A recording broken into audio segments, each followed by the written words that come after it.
गौरी पुत्र गणेश भगवान की जय। ओम नमः शिवाय। मित्रों, आज सावन मास का तीसरा सोमवार है और ये सोमवार अधिक मास में पड़ रहा है। कहते हैं कि इस दिन भगवान शिव और माता पार्वती की कथा और सावन के सोमवार की व्रत कथा को सुनने से मनुष्य के सभी संकट कट जाते हैं और मनोकामनाओं की पूर्ति होती है। तो आज मैं आपको सुना रहा हूँ भगवान शिव और माता पार्वती की बड़ी ही दुर्लभ कथा। तो इस कथा को बड़ी श्रद्धा और प्रसन्न चित मन से सुनिएगा। एक बार की बात है, जब श्री राधा जी पृथ्वी लोक पर चलने लगीं तो गोलोक के श्री राधा जी के लीला पक्षी श्री शुकदेव जी ने भी साथ चलने को कहा। तो वहीं राधा जी की आज्ञा से भगवान की अमर कथा रूपी भागवत कथा के प्रचार करने के लिए गोलोक के लीला पक्षी श्री सुखदेव जी एक सुग्गी के गर्भ के अंडे के रूप में प्रकट होकर अमरनाथ में प्रकट हुए थे।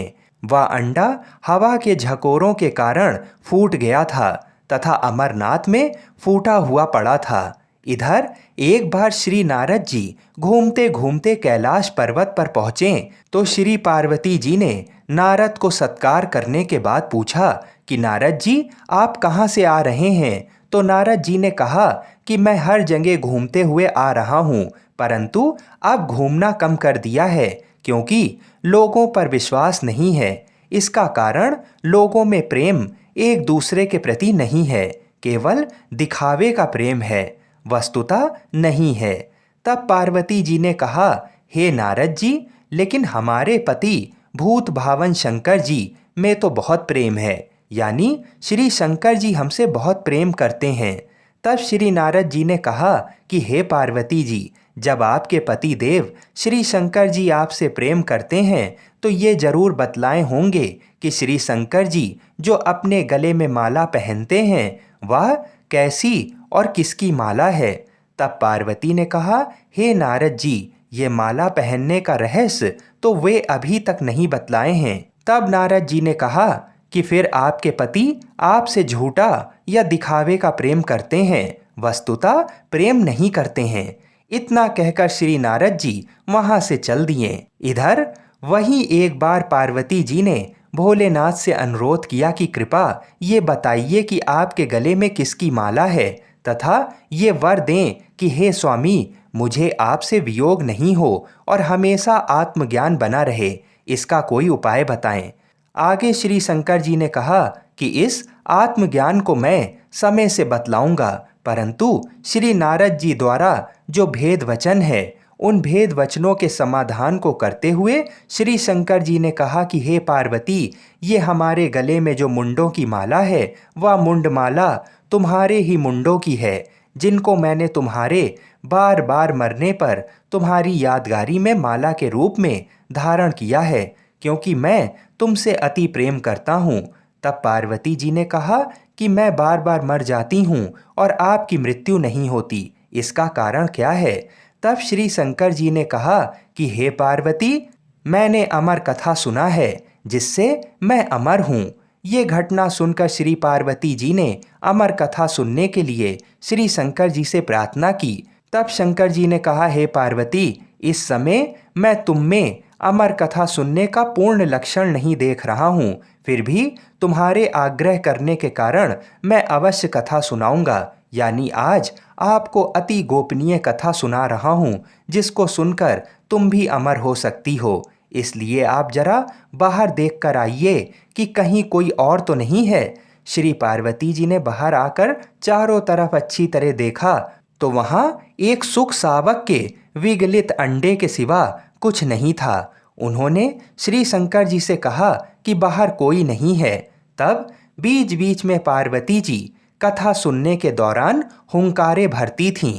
दसम स्कंद की समाप्ति पर वे निद्राग्रस्त हो गईं, यानी पार्वती माता को नींद आ गई। एवं 12वें स्कंद की समाप्ति पर पार्वती जी ने शंकर जी से कहा कि हे प्रभु, क्षमा करेंगे, मुझे दसम स्कंद के बाद नींद आ गई थी, मैं आगे की कथा नहीं सुन सकी हूँ। अर्थात श्री कृष्ण उद्धव संवाद जो 11वें स्कंद में है उसको मैंने नहीं सुना तथा 12वें स्कंद की कथा भी नहीं सुनी। इधर ये जानने हेतु कि फिर कथा के बीच में हुंकारी कौन भर रहा था। अगर पार्वती माता सो रही थीं तो बार बार हुंकारी कौन भर रहा था, ये प्रश्न दोनों के मन में जागा। ये जानने के लिए शिवजी बाहर निकले। उन्होंने एक सुंदर शुक सावक को देखा, यानी एक तोते के बच्चे को देखा। श्री शंकर जी ने पार्वती जी से पूछा, आखिर ये सुख सावक कहाँ से आ गया। पार्वती जी ने विनीत वाणी में कहा कि ये तो विगलित अंडे के रूप में पड़ा था तथा श्री भागवत कथा रूपी अमृतपान से जीवित हो गया। इस प्रकार अमर कथा की गोपनीयता भंग होने से शंकर जी सुख सावक को पकड़ने के लिए झपटे। सुख सावक उड़ गया और उड़ते उड़ते भय से श्री बद्रिक आश्रम के निकट स्थित व्यास आश्रम पर श्री व्यास जी की पत्नी पिंगला के मुख में प्रवेश कर गया। फिर शंकर जी ने श्री व्यास जी द्वारा सांत्वना प्राप्त कर वापस अपने आश्रम पर लौट गए। इधर श्री सुखदेव जी 16 वर्षों तक पिंगला के गर्भ में रहे। अंतोतगत्वा श्री व्यास जी के अनुरोध करने पर सुखदेव जी ने अपना भय बताना प्रारंभ किया। उन्होंने गर्भ के भीतर से कहा कि उन्हें बाहर आने पर माया से ग्रसित होने का भय है। यदि भगवान श्री कृष्ण द्वारा माया से ग्रसित नहीं होने का आश्वासन मिले तब वे बाहर आएंगे। व्यास जी के अनुरोध से भगवान श्री कृष्ण जी ने सुखदेव जी को माया से ग्रसित नहीं होने का आश्वासन दिया। तब सुखदेव जी गर्भ से बाहर आए और जन्म लेते ही जंगल में तपस्या करने चल पड़े तथा पुनः सुखदेव जी, जो अपने पिता व्यास जी के बुलाने पर भी नहीं आए, लेकिन व्यास जी के ब्रह्मचारी शिष्य द्वारा गाए जाते हुए श्री भागवत जी के मंत्रों से अपनी समाधि को तोड़ दिया। इस श्लोक को पूरा सुनकर श्री सुखदेव जी ने समाधि तोड़ दी तथा श्लोक को सुनकर उन श्री व्यास जी के शिष्यों के पीछे पीछे चल दिए। इस घटना का मुख्य कारण भागवत कथा ही है। आइए अब मनोकामनाओं को पूरी करने वाली दूसरी कथा को सुनते हैं। तो आप सभी लोग पूरी श्रद्धा और प्रसन्न चित्त मन से इस कथा को पूरा अवश्य सुनिएगा। भगवान शंकर को पति रूप में पाने के लिए माता पार्वती ने बड़ी कठिन तपस्या कर ली थी। उस तपस्या से समाधि लगाए शिव भी विचलित हो गए। ऐसा माना जाता है कि हरियाली अमावस्या के दिन शंकर जी ने पार्वती जी के तप की परीक्षा लेने के लिए सप्त ऋषियों को उनके पास भेजा था। सप्त ऋषि पार्वती जी के निश्चय की परीक्षा करने के लिए भगवान शंकर के बारे में मिथ्या बातें करने लगे। वे कहते हैं, शंकर जी लज्जा को छोड़कर नंग धड़ंग कैलाश पर्वत और शमशान में भूत प्रेतों के साथ रहते हैं। केशों का जटाजूट बना रखा है, कंठ में विष धारण किया हुआ है, मुंडमाला पहनते हैं, अंगों में चिता भस्म व सर्प लपेटे रहते हैं, भांग धतूरा आदि खाते हैं, उन्मत्त होकर तांडव नृत्य करते हैं। उनके कुल, खानदान, माता पिता, पितामह, गोत्र, जाति आदि का कोई भी अता पता नहीं है। वे खेती, व्यापार, अन्न, धन व ग्रह से शून्य हैं। तुम्हारा निर्वाह कैसे होगा? वे तो उदासीन और काम के शत्रु हैं। पहले सती से विवाह किया और कुछ दिन उनके साथ रहकर उस बेचारी को त्याग दिया और खुद स्वतंत्र होकर ध्यान में रम गए। ऐसे वर को पाकर तुम्हें क्या मिलेगा? वर के रूप, कुल, धन आदि जो कुछ गुण देखे जाते हैं वे इस शंकर में तो एक भी नहीं है। अर्थात वर के अंदर कन्या रूप, माता धन, पिता विद्या और बंधु बांधव अच्छा कुल देखना चाहते हैं, किंतु आम आदमी मिठाइयों पर नजर रखता है। अब तुम ही देखो, उस 3 नेत्र वाले में इनमें से कौन सी बात है? अतः तुम उनको छोड़ दो और लक्ष्मीपति भगवान विष्णु जो वैकुंठ में रहते हैं उन्हें अपने पति के रूप में चुन लो। पार्वती जी ने हंसते हुए सप्त ऋषियों से कहा, भगवान शंकर स्वयं अकिंचन हैं, किंतु संसार की समस्त संपत्तियां उन्हीं से उत्पन्न हुई हैं। वह भयंकर रूप है, फिर भी कल्याणकारी कहे जाते हैं। महादेव जी तो विश्व के स्वामी हैं, यानी कि विश्वेश्वर हैं। उन्हें खेती, व्यापार या नौकरी करने की क्या आवश्यकता है? वे नग्न रहें, गज चर्म पहने, या रेशमी वस्त्र से सुसज्जित हो, शरीर में सांप लपेटें या रत्न आभूषण, वे त्रिशूल खप्पर आदि लें या उनके शीश पर चंद्रमा चमकता रहे, इससे उनके विश्व के स्वामी होने में कोई अंतर नहीं आता है। मैं आप लोगों की सीख नहीं सुनना चाहती हूँ। कृपया आप लोग अपने स्थान को पधारें। मैं शंकर जी के सिवाय किसी और को अपना पति नहीं बनाऊंगी। ये सुनकर सप्त ऋषि पार्वती जी की जय जयकार करने लगे और उन्हें अटल सुहाग का वरदान देकर शंकर जी के पास वापस चले आए। वहां आकर उन्होंने पार्वती जी की परीक्षा का पूरा विवरण सुनाया। ये सुनकर भगवान शंकर बहुत प्रसन्न हुए और सप्त ऋषियों को ये कहकर राजा हिमालय के पास भेजा कि वे पार्वती जी को घर लाकर विवाह की तैयारी करें। सप्त ऋषियों ने शंकर जी का समाचार राजा हिमाचल को सुनाया तो वे बहुत प्रसन्न हुए। राजा हिमाचल अपनी पत्नी व अन्य सुहागिन स्त्रियों के साथ सज धज कर नाचते गाते हुए पार्वती जी के पास गए और उन्हें अपने घर ले आए। राजा हिमाचल के घर नित्य उत्सव होने लगे, खुशियां मनाई जाने लगीं व मिठाइयां बांटी जाने लगीं। तभी से हरियाली अमावस्या का त्योहार मनाया जाने लगा। इस दिन पीपल का वृक्ष लगाने से सद्गति मिलती है। संतान प्राप्ति के लिए नीम, गुड़हल और अश्वगंधा का पेड़ लगाना चाहिए। लक्ष्मी जी की प्राप्ति के लिए कदम्ब, आंवला, जामुन व बेलपत्र का पेड़ लगाना चाहिए। शोक दूर करने के लिए अशोक का पेड़ लगाना चाहिए। ज्ञान व उत्तम पत्नी प्राप्त करने के लिए पाकड़ का पेड़ लगाना चाहिए। दीर्घायु के लिए बेलपत्र व रोग नाश के लिए शमी लगाना चाहिए। आइए अब सोमवती अमावस्या की दूसरी कथा को सुनते हैं और बड़े ही प्रसन्न चित्त मन से इस कथा को सुनिएगा, क्योंकि इसका फल भी अनंत है। एक साहूकार के 7 बेटे, 7 बहू और एक बेटी थी। साहूकार के घर एक जोगी भिक्षा मांगने आता था। जोगी को साहूकार की बहू भिक्षा देती थी तो वह ले लेता था, लेकिन जब बेटी देती थी तब वह भिक्षा नहीं लेता और कहता, बेटी सुहागन तो है पर इसके बाद में दुहाग लिखा है। ये बात सुन सुनकर बेटी को चिंता होने लगी और उसका शरीर कमजोर होने लगा। उसकी माँ ने पूछा कि बेटी, तुम इतने दिनों इतनी कमजोर दिखाई देती हो। तब उसने बताया कि एक जोगी भिक्षा मांगने आता है जो कहता है कि बेटी तू सुहागन है, लेकिन इसके नसीब में दुख लिखा है। ये बात सुनकर उसकी माँ ने कहा कि मैं कल सुनूंगी। अगले दिन जब वह जोगी भिक्षा लेने आया तो उसकी माँ छुप कर बैठ गई। जब बेटी भिक्षा देने लगी तो जोगी ने वही बात फिर से बोली। इतनी बात सुनकर उसकी माँ बाहर निकल कर आई और बोली, एक तो हम तुम्हें भिक्षा देते हैं और तू ऊपर से हमें गाली देता है। तब जोगी बोला कि मैं गाली नहीं देता, जो सच है वही बोलता हूँ, जो इसके भाग में लिखा है वही कहता हूँ। माँ ने जोगी से कहा कि तुम्हें ये पता है कि इसके भाग में दुख लिखा है, तो ये भी बता दो कि ये कैसे दूर होगा। तब जोगी बोला कि 7 समुंदर पार एक सोना धोबन रहती है जो सोमवती अमावस्या का व्रत करती है।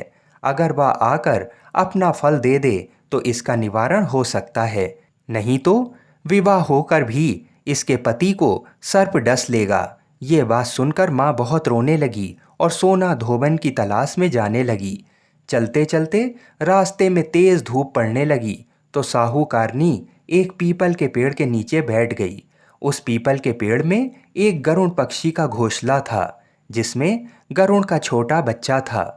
साहूकारनी को घोंसले के पास एक सर्प जाता दिखाई दिया तो उसने उस गरुड़ के बच्चे को बचाने के लिए उस सांप को मारकर ढाल के नीचे रख दिया। जब गरुड़ और पंखनी आए तो घोंसले के पास खून देखकर क्रोधित हो उठे और साहूकारनी को चोंच मारने लगे। तब साहूकारनी बोली कि मैंने तो तुम्हारे बच्चे की जान बचाई है। ये सर्प तुम्हारे बच्चे को डसने वाला था तो मैंने इसे मारकर गिरा दिया। गरुड़ ने सर्प की ओर देखकर कहा कि तुमने हमारे बच्चे की जान बचाई है, अब तुम्हें जो मांगना है मांगो।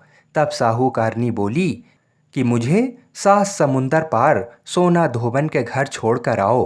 गरुड़ ने साहूकारनी को अपनी पीठ पर बैठाकर 7 समुंदर पार सोना धोबन के घर छोड़ आया। वहाँ जाकर साहूकारनी ने सोचा कि सोना धोबन को कैसे राजी किया जाए। सोना धोबन के 7 बेटे बहू थे। उसकी सातों बहुएं काम को लेकर रोज लड़ाई करती थीं और काम भी नहीं करती थीं। रात को जब सब सो जाते तो साहूकारनी सोना धोबन के घर जाती और घर का सारा काम करती। गायों को नहलाती, घर की सफाई करती, रसोई का काम करती, चौका बर्तन करती, आटा पीसती, कपड़े धोती, पानी भरती और दिन होने से पहले चली जाती। बहुएं सोचती कि ये सारा काम कौन कर रहा है, लेकिन कभी एक दूसरे से पूछती नहीं कि ये सब काम करता कौन है।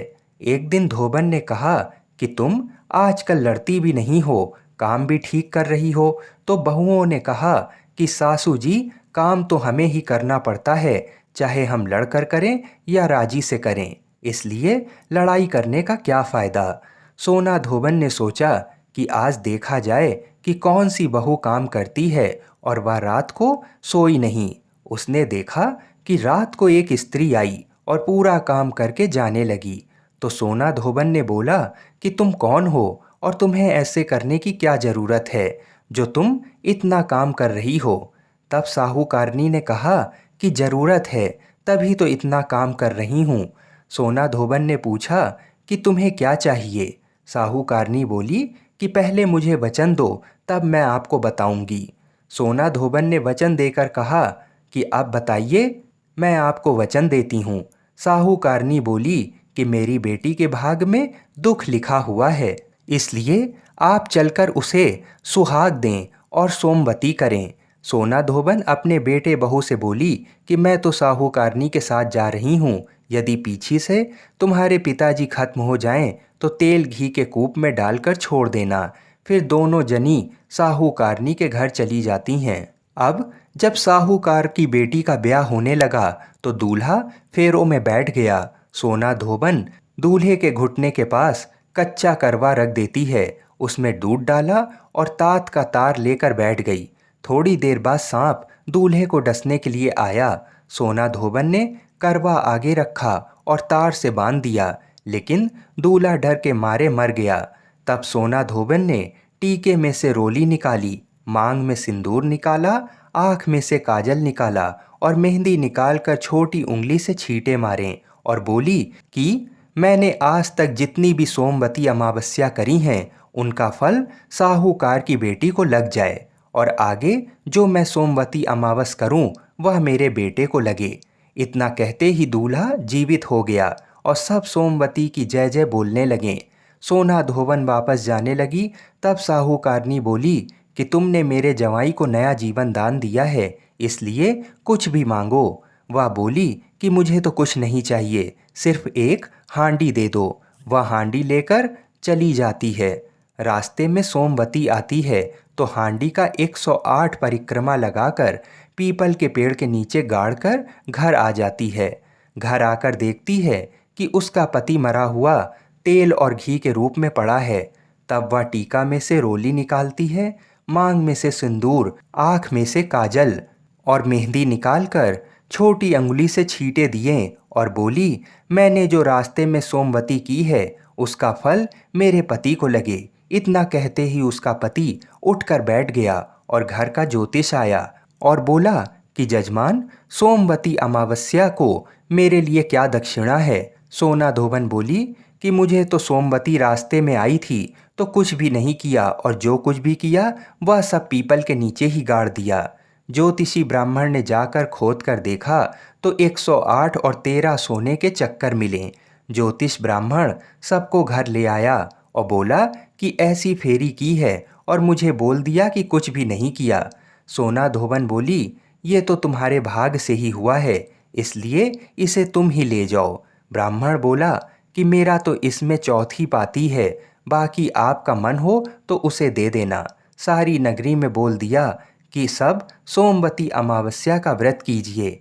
हे सोमवती अमावस, जैसा साहूकार की बेटी को सुहाग दिया वैसा सबको देना। साहूकार की बेटी को सुहाग दिया वैसा सबको देना। सोमवती अमावस्या की कहानी कहने वाले को, सोमवती अमावस्या की कहानी सुनने वाले को, हामी भरने वाले को और अपने पूरे परिवार को देना। जय सोमवती अमावस्या। बोलिए शंकर पार्वती भगवान की जय। आइए अब मनोकामनाओं की पूर्ति करने वाली कथा को भी सुनते हैं।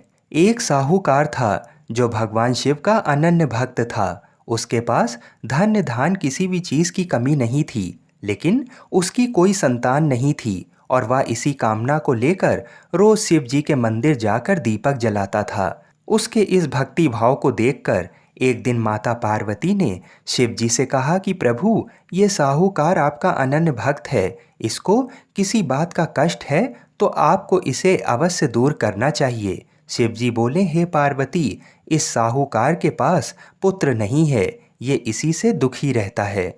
माता पार्वती कहती हैं कि हे ईश्वर, कृपा करके इसे पुत्र का वरदान दे दीजिए।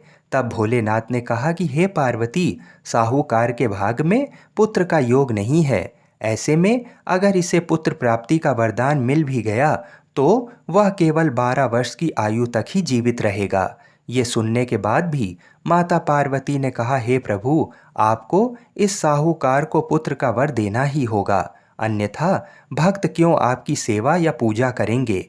माता के बार बार कहने से भोलेनाथ ने साहूकार को पुत्र का वरदान दिया, लेकिन ये भी कहा कि वह केवल 12 वर्षों तक ही जीवित रहेगा। साहूकार ये सारी बातें सुन रहा था, इसलिए उसे ना तो खुशी हुई और ना ही दुख। वह पहले की तरह भोलेनाथ की पूजा अर्चना करता रहा। उधर सेठानी गर्भवती हुई और 9वें महीने उसे सुंदर से बालक की प्राप्ति हुई। परिवार में खूब हर्षोल्लास मनाया गया, लेकिन साहूकार पहले की तरह रहा और उसने बालक की 12 वर्ष की आयु का जिक्र किसी से भी नहीं किया। जब बालक 11 वर्ष की आयु का हो गया तो एक दिन साहूकार की सेठानी ने बालक के विवाह के लिए कहा, तो साहूकार ने कहा कि वह अभी बालक को पढ़ने के लिए काशी भेजेगा। इसके बाद उसने बालक के मामा जी को बुलाया और कहा कि इसे काशी पढ़ने के लिए ले जाओ और रास्ते में जिस भी स्थान पर रुकना वहाँ यज्ञ करते और ब्राह्मणों को भोजन कराते हुए आगे बढ़ना। वे लोग ये सब करते हुए ही आगे बढ़ रहे थे कि रास्ते में एक राजकुमारी का विवाह था। जिससे उसका विवाह होना था वह एक आँख से काना था। तो उसके पिता ने जब अति सुंदर साहूकार के बेटे को देखा तो उनके मन में आया कि क्यों ना इसे ही घोड़ी पर बिठाकर शादी के सारे कार्य संपन्न करा दिए जाएं। तो उन्होंने मामा से बात की और कहा कि इसके बदले में वह अथाह धन देंगे, तो वह भी राजी हो गया। इसके बाद साहूकार का बेटा विवाह की वेदी पर बैठ गया और जब विवाह कार्य संपन्न हो गया तो जाने से पहले उसने राजकुमारी की चुंदरी के पल्ले पर लिखा कि तेरा विवाह तो मेरे साथ हुआ है, लेकिन जिस राजकुमार के साथ भेजेंगे वह तो एक आँख का काना है। इसके बाद वह अपने मामा के साथ काशी के लिए चला गया। उधर जब राजकुमारी ने अपनी चुनरी पर यह लिखा हुआ पाया तो उसने राजकुमार के साथ जाने को मना कर दिया। तो राजा ने भी अपनी पुत्री को बारात के साथ विदा नहीं किया। बारात वापस लौट गई। उधर मामा और भांजे काशी पहुंच गए थे। एक दिन जब मामा ने यज्ञ रचा रखा था और भांजा बहुत देर तक बाहर नहीं आया तो मामा ने अंदर जाकर देखा तो भांजे के प्राण निकल चुके थे। वह बहुत परेशान हुए, लेकिन सोचा कि अभी रोना पीटना मचाया तो ब्राह्मण चले जाएंगे और यज्ञ का कार्य अधूरा रह जाएगा। जब यज्ञ संपन्न हुआ तो मामा ने रोना पीटना शुरू किया। उसी समय शिव पार्वती उधर से जा रहे थे तो माता पार्वती ने शिव जी से पूछा कि हे प्रभु, ये कौन रो रहा है। तभी उन्हें पता चलता है कि ये तो भोलेनाथ के आशीर्वाद से जन्मा साहूकार का पुत्र है। तब माता पार्वती कहती हैं कि हे स्वामी, इसे जीवित कर दें, अन्यथा रोते रोते इसके माता पिता के प्राण निकल जाएंगे। तब भोलेनाथ ने कहा कि हे पार्वती, इसकी आयु इतनी ही थी, सो वह भोग चुका। लेकिन माँ के बार बार आग्रह करने पर भोलेनाथ ने उसे जीवित कर दिया। लड़का ओम नमः शिवाय कहते हुए जी उठा और मामा भांजे दोनों ने ईश्वर को धन्यवाद दिया और अपनी नगरी को ओर लौट गए। रास्ते में वही नगर पड़ा और राजकुमारी ने उन्हें पहचान लिया। तब राजा ने राजकुमारी को साहूकार के बेटे के साथ बहुत सारा धन्य धान दे के विदा किया। उधर साहूकार और उसकी पत्नी छत पर बैठे थे। उन्होंने ये प्रण कर रखा था कि यदि उनका पुत्र सकुशल ना लौटा तो वह छत से कूदकर अपने प्राण त्याग देंगे। तभी लड़के के मामा ने आकर साहूकार के बेटे और बहू के आने का समाचार सुनाया, लेकिन वे नहीं माने। तो मामा ने शपथ पूर्वक कहा। तब तो दोनों को विश्वास हो ही गया और दोनों ने अपने बेटे बहू का स्वागत किया। उसी रात साहूकार को स्वप्न में शिव जी ने दर्शन दिया और कहा कि तुम्हारे पूजन से मैं प्रसन्न हुआ। इसी प्रकार जो भी व्यक्ति इस कथा को पढ़ेगा या सुनेगा उसके समस्त दुख दूर हो जाएंगे और मनोवांछित सभी मनोकामनाओं की पूर्ति होगी। बोलिए श्री शंकर पार्वती भगवान की जय। बोलिए श्री राधा कृष्ण भगवान की जय। बोलिए श्री तुलसी शालिग्राम जी की जय। हर हर महादेव।